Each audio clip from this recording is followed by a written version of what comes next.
इस भयानक घटना की शुरुआत उत्तर प्रदेश का मैनचेस्टर कहे जाने वाले शहर कानपुर से होती है। यहीं पर बर्रा 2 के EWS कॉलोनी में 4 लोगों का एक परिवार रहता था। इसके मुखिया और पिता थे मुन्नालाल उत्तम और माता थी राजदेवी।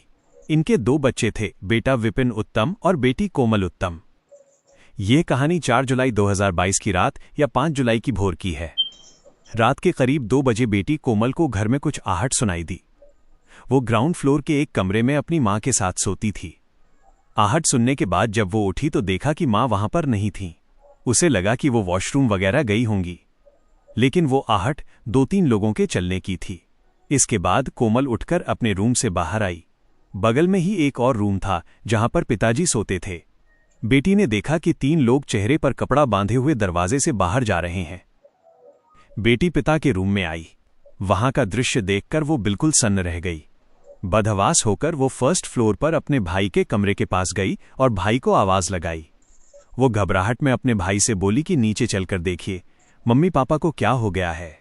थोड़ी आवाज देने के बाद भाई भी उठे, बहन के साथ पिता के कमरे में आए। भाई की भी हालत खराब हो गई।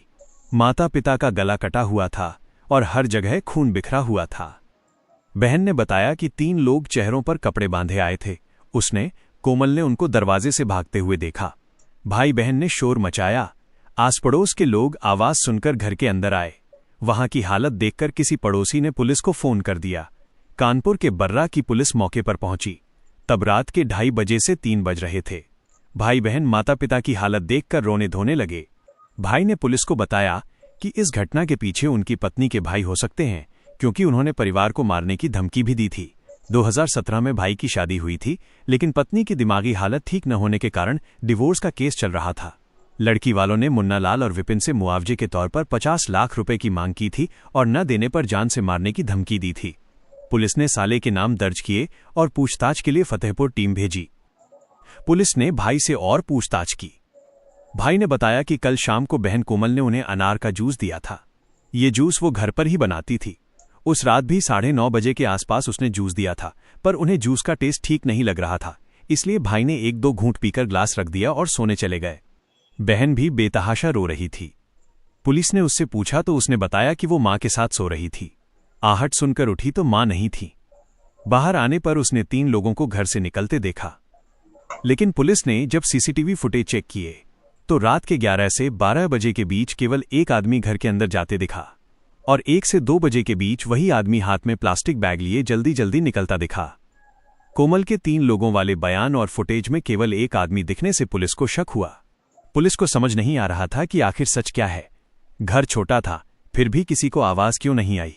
पुलिस ने दोनों भाई बहनों के फोन जब्त किए और फॉरेंसिक जांच करवाई। कोमल के हाथ पर ताजी चोटें थीं, जबकि भाई का हाथ ठीक था। घर की तलाशी में कोमल के कुछ गीले कपड़े मिले जिन्हें धोया गया था। फॉरेंसिक जांच बेंजीडाइन टेस्ट में उन कपड़ों पर खून के अंश मिले। कोमल के फोन से पता चला कि वो 2 लोगों से घंटों बातें करती थी। कत्ल वाले दिन भी उसने 16-17 घंटे बात की थी। एक को तो उसने मैसेज भी भेजा था कि जब वो मम्मी पापा और भाई को जूस पिला देगी और वे सो जाएंगे तभी आना। कड़ाई से पूछताछ करने पर कोमल टूट गई और उसने अपना जुर्म स्वीकार कर लिया।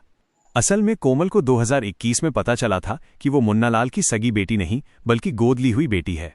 उसे लगा कि सारी प्रॉपर्टी भाई को मिल जाएगी। वो अपने कजिन राहुल उत्तम से प्यार करती थी और उससे शादी करना चाहती थी, लेकिन माता पिता इसके खिलाफ थे। प्रॉपर्टी और प्यार के लालच में उसने राहुल और उसके भाई रोहित के साथ मिलकर ये प्लान बनाया। 4 जुलाई की रात कोमल ने जूस में नशे की दवा पिलाई। माता पिता बेहोश हो गए। फिर उसने रोहित को घर बुलाया और दोनों ने मिलकर माता पिता का गला रेत दिया। वे भाई को भी मारना चाहते थे, लेकिन पकड़े जाने के डर से नहीं मारा। कोमल ने खुद को बचाने के लिए झूठी कहानी रची थी। 12 घंटों में पुलिस ने केस सुलझा लिया। कोमल, उसका प्रेमी राहुल और रोहित तीनों गिरफ्तार हो गए। जिस बेटी को माता पिता ने सगी औलाद से बढ़कर प्यार दिया, उसी ने प्रॉपर्टी के लालच में उनकी जान ले ली।